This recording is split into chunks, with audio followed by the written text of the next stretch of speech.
अस्सलामुअलैकुम। बोल न्यूज़ में खुशामदीद। मैं हूँ गौहर इशरत और मैं हूँ महरूब शहरियार। बुलेटिन का आगाज़ होगा। सबसे पहले बात होगी अदालती कार्रवाई से मुतालिक। जुडिशल कमीशन ऑफ पाकिस्तान का इजलास chief justice of Pakistan justice Yahya Afridi की ज़ेर सदारत इस वक्त जारी है।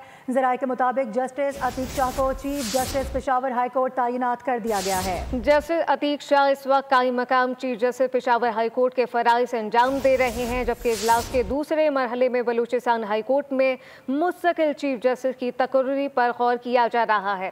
जुडिशल कमीशन ऑफ पाकिस्तान का इजलास चीफ जस्टिस याहिया आफरीदी की ज़ेर सदारत इस वक्त जारी है, जबकि ज़राए के मुताबिक जस्टिस अतीक शाह को chief justice Peshawar high court तैनात कर दिया गया।